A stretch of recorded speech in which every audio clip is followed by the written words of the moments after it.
Hello, everyone, and welcome to another episode of the Sleep Detective podcast.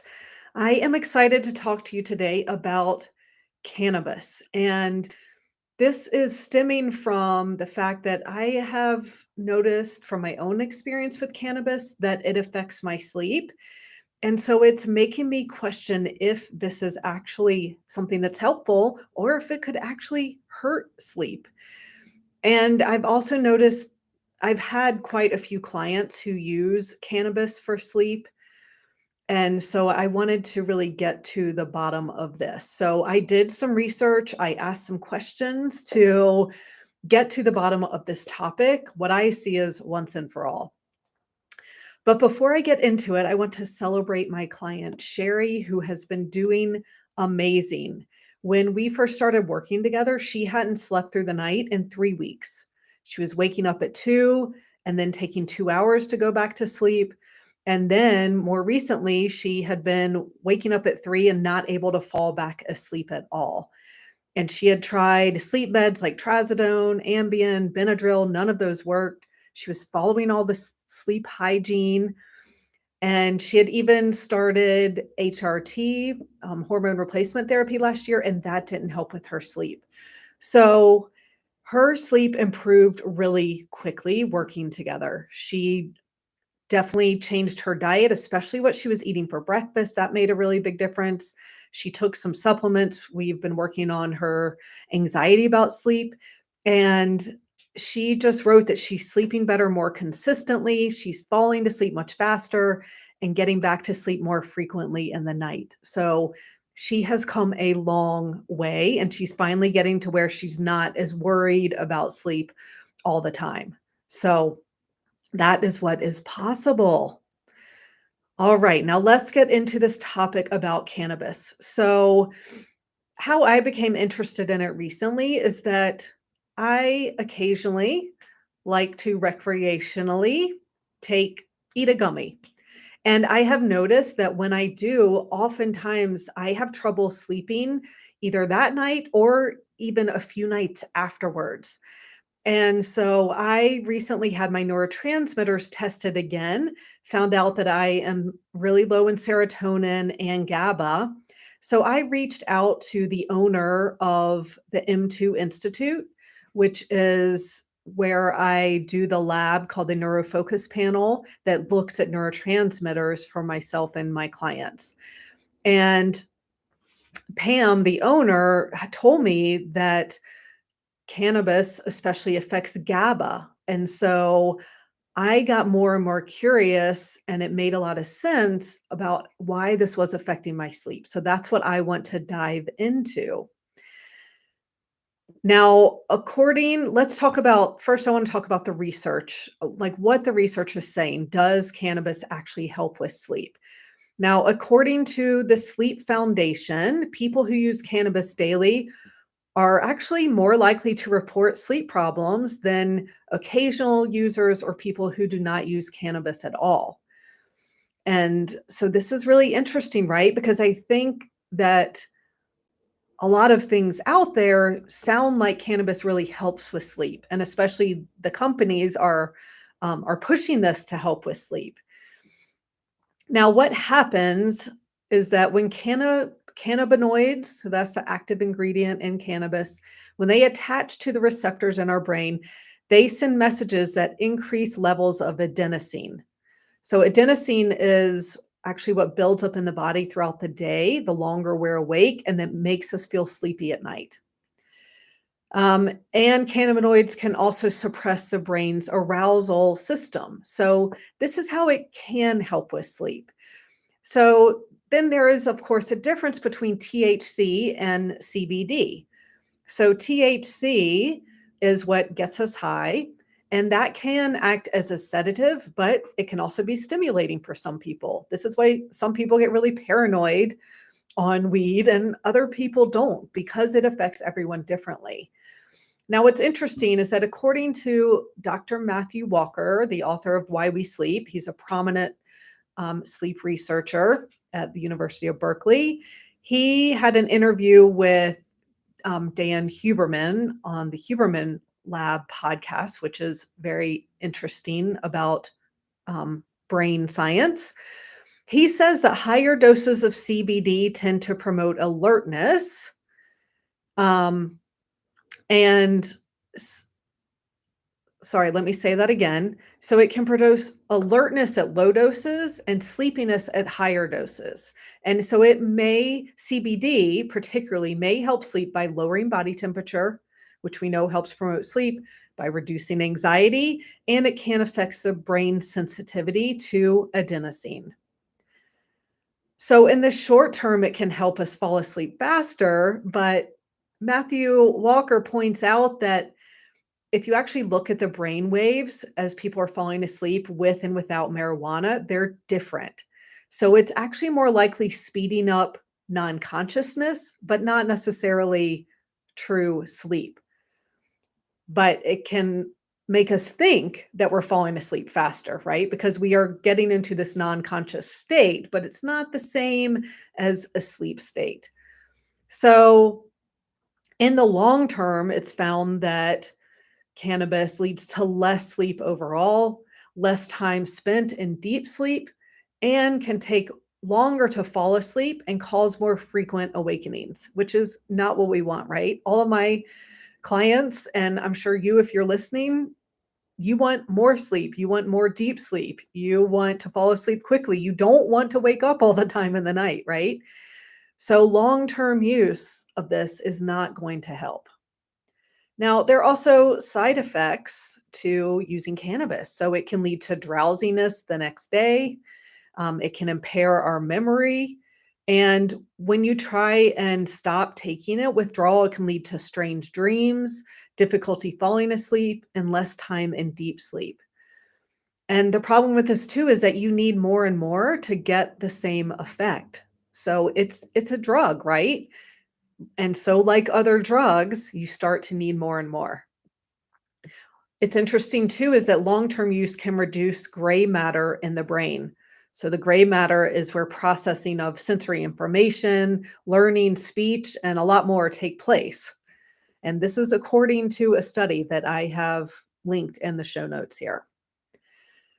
Now, cannabis also affects our sleep stages. So short-term use of cannabis can increase the time you spend in deep sleep, and this is a stage where repair and rest happens, but THC especially decreases the amount of time you spend in REM sleep, that rapid eye movement sleep, which is where we're dreaming, it's where we're processing emotions, it's where we're cementing new memories and information. So it's affecting the our sleep stages, which is creating unnatural sleep and can have long-term consequences. Now, back to neurotransmitters. Cannabis affects our neurotransmitters. So, again, Pam from the M2 Institute told me some things about how it affects neurotransmitters, and I found plenty of research to back this up. So, cannabis, especially THC, what it does is it pushes large quantities of GABA out into the synapses. And this is confirmed by an article based on research by the American Heart Association. And what happens when it pushes large quantities of GABA out, that helps you feel calm and maybe even sleepy in the moment. But then you are depleted in GABA the next couple days after. And it can take a few days to recuperate from that. We get GABA from our dietary proteins that contain L-glutamine. So it's going to take some time to build up those GABA stores again. So the next day or in a few days, you might actually feel more anxious and have a hard time sleeping, which has been exactly my experience. So it totally makes sense that, um, that I was having trouble sleeping after using cannabis. Now, long-term use of cannabis is going to really deplete GABA and eventually serotonin and dopamine as well. So, long-term daily use typically affects dopamine via the reward center in our brain, as well as cognitive abilities, depending on how much we are using. And it's our verbal memory that tends to go first. This is why there are all these jokes about the stoners, right? Of talking slow and not remembering things and just being kind of dumb. It does affect these things. And unfortunately, it can also cause depression as GABA gets depleted and then eventually serotonin, since serotonin is going to try and compensate for that low GABA. So, this is really affecting our brain chemistry to be using this short term and long term. Now, cannabis also affects our hormones. So, I've talked about many times that cortisol is the primary hormone that sabotages our sleep. When our bodies are releasing cortisol at night, when it's not supposed to, it's going to make us wired and not be able to sleep. So, ZRT Labs has a great article about how cannabis affects our hormones. And it turns out that THC increases the cortisol circulating in your body. So, if you don't use cannabis often, then this increased cortisol can cause increases in blood pressure and anxiety. Now, if you use it long term, that constant cortisol increase is also going to minimize our morning spike of cortisol that's supposed to happen that helps us wake up and feel alert. So, cortisol should be lowest when we wake up in the morning, and then it spikes to its highest point within 2 hours of waking up. And then it gradually goes down throughout the day. So if you're using THC long term, then it's keeping that spike from happening. And so when that happens, you can feel groggy and sleepy in the morning. I used to call it the weed hangover, right? Where you just feel kind of out of it the next day.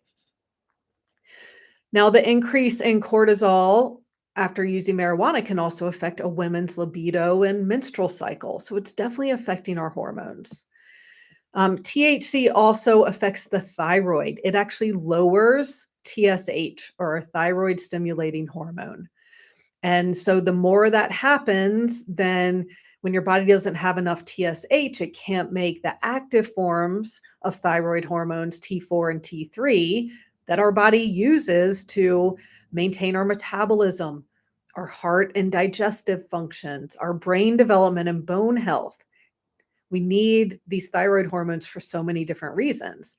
And when your thyroid isn't working properly, you can get symptoms of fatigue, weight gain, intolerance to cold, depression, decreased libido, abnormal menstrual cycles, and sleep issues.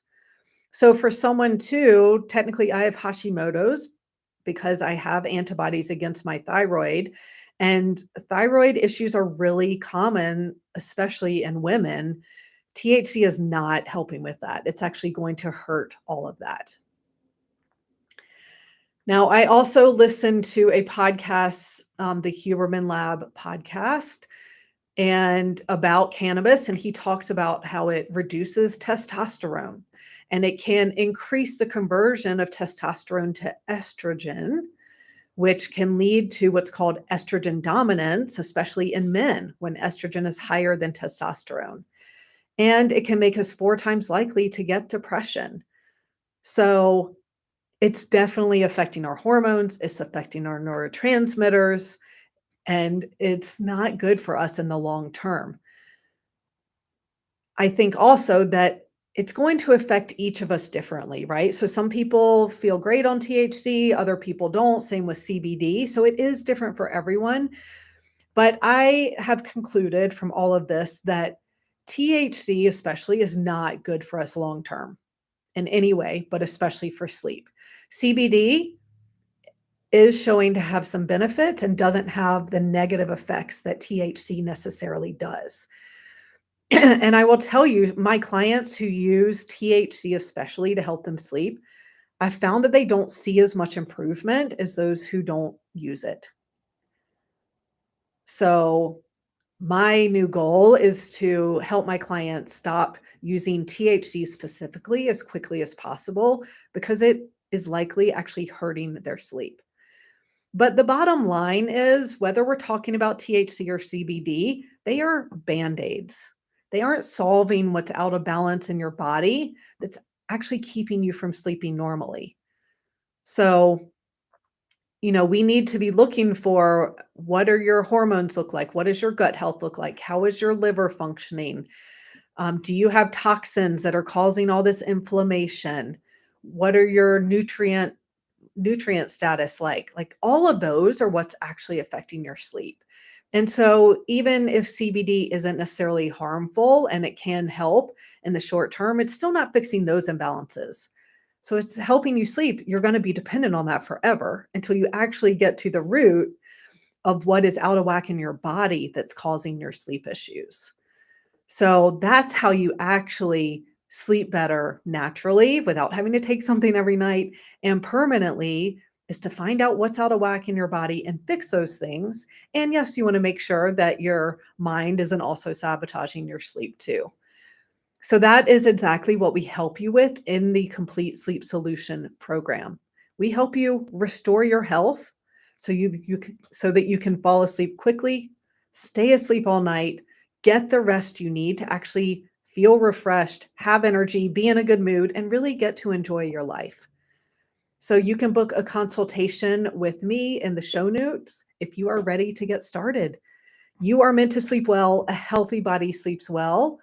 And unfortunately, THC is going to cause more harm than good. And whether it's THC or CBD, they are band-aids. They aren't actually getting to the root of why you can't sleep. All right, everyone. Thanks so much for listening, and I will talk to you next week.